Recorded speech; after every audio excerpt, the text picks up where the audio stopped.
प्यारे बच्चों, आज हम पढ़ेंगे आर्गन प्लेन।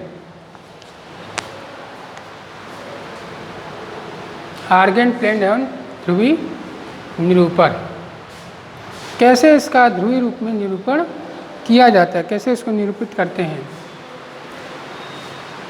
हम एक कार्तीय तल कक्षा 9 में पढ़ चुके हैं। कार्तीय तल में निरूपण।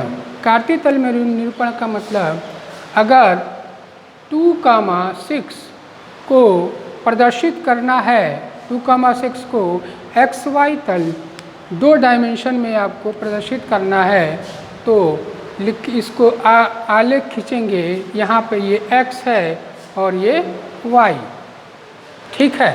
तो X की वैल्यू जो है वहाँ पर कितनी होगी, 2। X की वैल्यू क्या होगी, 2। तो यहाँ 0 से निरूपित करते हैं। 0, ये आपका 0 हो गया, ये 1 हो गया, ये 2 हो गया, ये 1 हो गया, ये 2 हो गया। अब 1 2 ये Y को तरफ ले जाते हैं।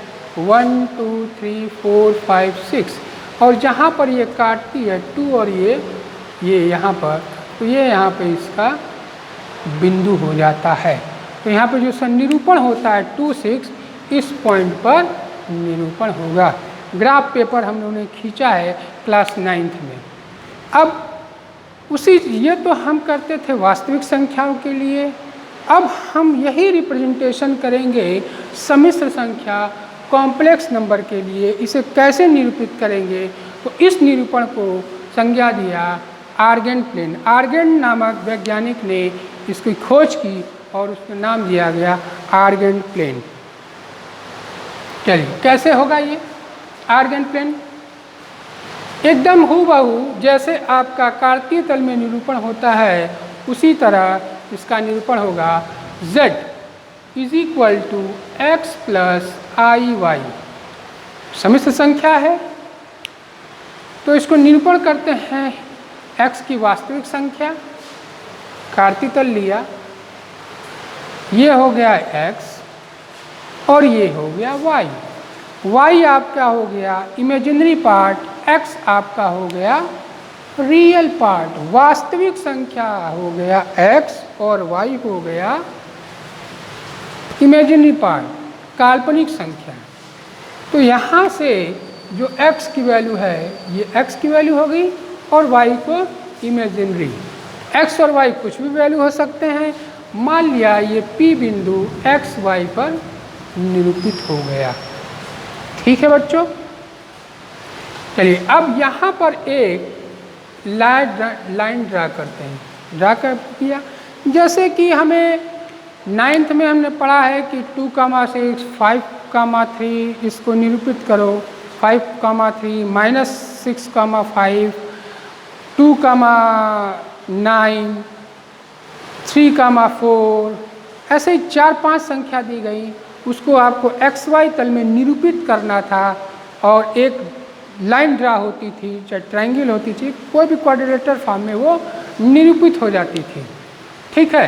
तो इसको ये हम यहाँ पर X और Y जब निरूपित कर रहे हैं, ठीक, तो XY निरूपित कर रहे हैं, तो यहाँ पर प्रत्येक सम्मिश्र संख्या इसको फॉलो करेगी। हो सकता है कि अगर यहाँ 2 + 6i हो या आपका 3i हो, तो अगर यहाँ पे 2 है 1 2 और यहाँ पे 1 2 3, यानी पर यहाँ पे 2,3 फॉलो कर रही है, तो प्रत्येक सम्मिश्र संख्या इस लाइन को फॉलो करेगी, ठीक। प्रत्येक सम्मिश्र संख्या इस लाइन को फॉलो करेगी।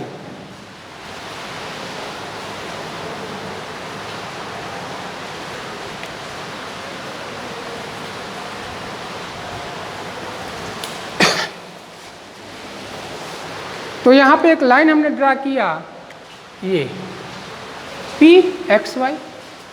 यहाँ पर ये बिंदु हो गई X लाइन और ये लाइन हो गई Y, ठीक। तो ये कौन सा ट्रायंगल बना, ये हमारा ट्रायंगल बना राइट एंगल ट्रायंगल। कौन सा बना, समकोण त्रिभुज। समकोण जिसमें एक कोण कितने डिग्री की होती है, 90 डिग्री की होती है। और हम जानते हैं कि समकोण त्रिभुज में कर्ण का क्या होता है, कर्ण का वर्ग बराबर लंब का वर्ग धन आधार का वर्ग। लंब आपका ये हो वाई एक्सिस, ठीक है, और कर्ण आपका हुआ 90 डिग्री के सामने की भुजा जो होती है कर्ण होती है, और जो ऊर्ध्वाधर खड़ी होती है वो लंबोलंब होती है, और जो क्षैतिज में होती है उसे आधार कहते हैं। तो लंब का वर्ग आधार का वर्ग हो जाएगा, तो ये हो जाएगा √x² प्लस क्या हो जाएगा बच्चों, y², √x² y²। अब इसको निरूपित करने के लिए हमने एक पीछे समिश्र संख्या को हम निरूपित कर रहे हैं। तो हमने पीछे पढ़ा है कि z = a + ib, तो उसका कॉन्जुगेट मॉडुलस जो था, मॉडुलस z क्या था, √a² प्लस b² था। तो अगर हम x लिख दें a की जगह और b की जगह y लिख दें, z = x प्लस iy, तो मॉड z कितना हो जाएगा, √x² प्लस y²। समिश्र संख्या हम a प्लस i भी ले चाहे xy ले, तो ये क्या हो गया, √x² प्लस y², ये होगी किसकी वैल्यू, मॉड z की वैल्यू हो गई। ये किसकी वैल्यू होगी बच्चों, मॉड z की वैल्यू हो गई। मॉड z बराबर आपका हो गया, mod z = √x² plus y²। इसको हम प्रदर्शित करेंगे मॉड z से, ठीक है। इस मॉड z को हम क्या कहेंगे, इस मॉड z को हम x प्लस p वास्तविक संख्याओं के लिए क्रमित युग्म r थीटा से अद्वितीय तल से निर्धारित किया जाता है तथा r थीटा बिंदु p के ध्रुवीय निर्देशांक कहलाते हैं। ये √x² प्लस y² को हम पहले हम r मान लेते हैं, ठीक है, और ये है आपका कौन सी एंगल है, थीटा। तो r और थीटा क्या कहलाएगा, r थीटा, ये आपका हो गया ध्रुवीय निर्देशांक। लिख लीजिए इसको।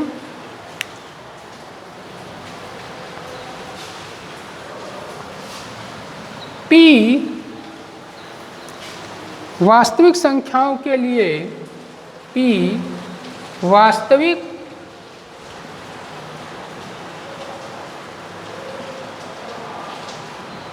संख्याओं के लिए क्रमिक युग्म r थीटा से अद्वितीय क्रमित युग्म r थीटा से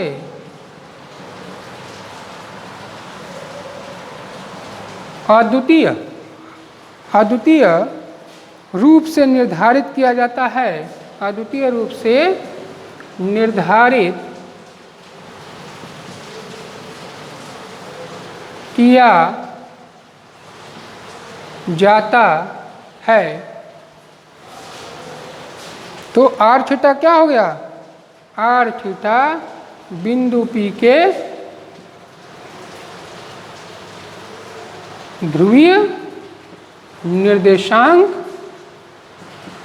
होते हैं। ध्रुवीय निरूपण के लिए हमें कोई निर्देशांक चाहिए, तो हो गया r थीटा,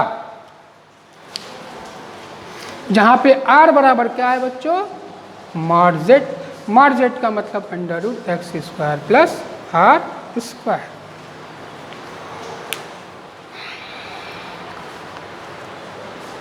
अब इसके बाद इसी फिगर से हम ड्रा करते हैं, एक समकोण त्रिभुज में त्रिकोणमितीय फलन लेते हैं इसमें, क्योंकि हमें ध्रुवीय निरूपण प्रदर्शित करना है। ये जिस प्लेन में हम प्रदर्शित करते हैं, इस प्लेन को कहते हैं आर्गेंट प्लेन।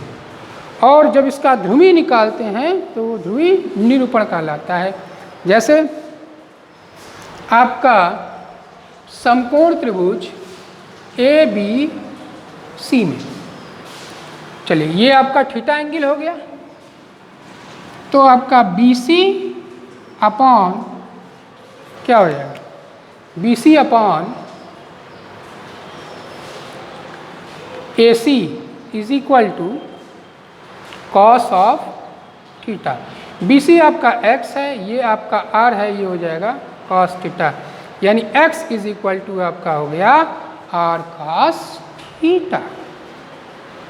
ये समकोण त्रिभुज ए बी सी में जहाँ पर angle B is equal to 90 degree, और आपका A C upon A B upon A C is equal to हो गया साइन थीटा, लंब बटा कण, लंब बटा कण हो गया A B upon A C is equal to sine theta.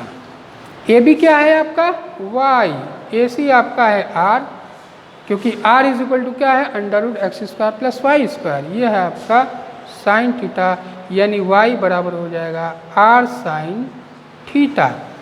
अब इस कॉम्प्लेक्स नंबर को हम लिख सकते हैं z इज इक्वल टू, नीचे इधर लिखते हैं z is equal to x की जगह r cos theta plus i r sine theta, ये बराबर हो जाएगा r common cos theta plus i sine theta. ये आपका हो गया ध्रुवीय रूप। ठीक है बच्चों, ये आपका हो गया ध्रुवीय रूप। मॉड जेड को क्या कहेंगे, मापांक कहते हैं। मॉड जेड को मापांक, मॉड जेड को जेड का मापांक कहते हैं, मॉड जेड को जेड का मापांक कहते हैं। और थीटा समिश्र संख्या का, और थीटा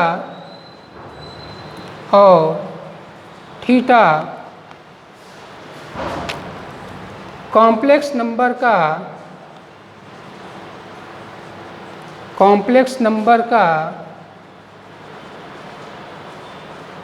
कोणांक या आयाम कहलाता है। क्या कहलाता है, नंबर का कोणांक या आयाम कहलाता है। अब एक क्वेश्चन इस पर सॉल्व करते हैं।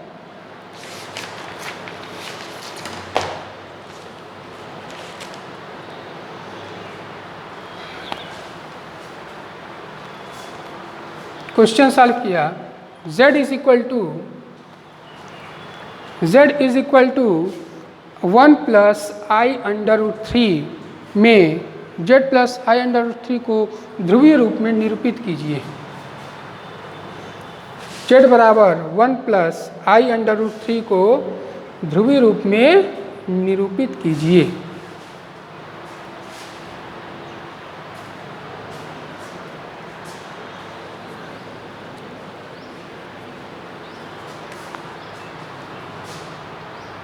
z बराबर 1 प्लस आई अंडर रूट 3 को ध्रुवीय रूप में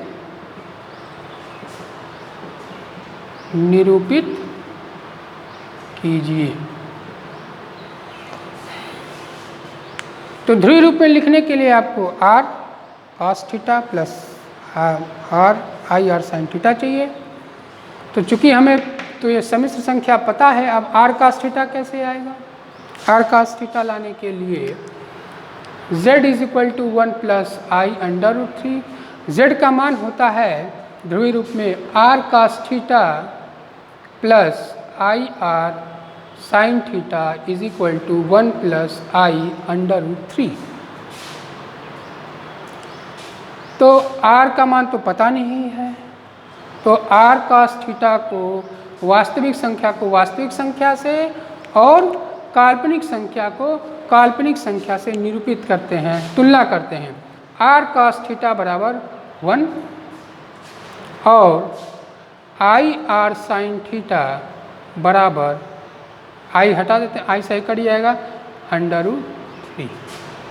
तो आर कास थीटा बराबर 1 और आर साइन थीटा बराबर √3। आर का मान हम निकाल सकते हैं, आर बराबर मॉड जेड, ये क्या है आपका बड़ा मापांक है। तो मॉड जेड को वैल्यू क्या होगी, √x² प्लस y²। √x² का मतलब ये आपका x है और ये y है, तो 1 का स्क्वायर प्लस y का गुणांक, ये y का गुणांक क्या है, i में y का गुणांक है √3 का होल स्क्वायर, ये हो जाएगा 1 + 3 बराबर √4 बराबर 2। तो r की वैल्यू कितनी हो गई, 2। तो इसी तरह थीटा का मान निकालेंगे, r cos थीटा बराबर क्या है आपका 1, तो r का मान है cos थीटा बराबर 1/r बराबर 1/2। r sin थीटा बराबर √3, तो sin थीटा बराबर √3/r यानी = √3/2। sin थीटा का मान √3, cos थीटा का मान 1/2। तो cos थीटा का मान 1/2 होगा, तो ये किसका मान होगा, cos π/3 का। cos 60 का मान 1/2 होता है, तो थीटा = π/3। जब ये π/3 आया तो इसका मान भी π/3 आना चाहिए। साइन थीटा ये हो जाएगा sin π/3, ये भी 60 का मान है, तो थीटा = π/3। तो ध्रुवीय रूप में लिखेंगे, ध्रुवीय रूप में लिखने के लिए z = हो जाएगा r cos थीटा, यानी कि r कॉमन हो गया, 2 cos थीटा, cos थीटा का मान आया है π/3 प्लस sin π/3। ये आपका हो गया इसका ध्रुवीय रूप में निरूपण। कहीं कहीं पूछता है कि कोणांक निकालिए, मापांक निकालिए। तो मापांक निकालने के लिए अगर पूछ दिया कि z = 1 + i√3 का मापांक निकालिए, तो मापांक हो गया 2। पूछेगा कोणांक निकालिए, तो कोणांक थीटा = π/3 हो गया। तो प्रत्येक समिश्र संख्या आपके एक्सरसाइज में दी गई है। आपके एक्सरसाइज 5.2 में ये जितने भी एक्सरसाइज इसमें कोणांक, मापांक और ध्रुवीय रूप निकालना है, तो उस पे आधार पे आप निकालिएगा, ठीक है। और जो कोई प्रॉब्लम होगी तो पूछ लीजिएगा। Okay, thank you.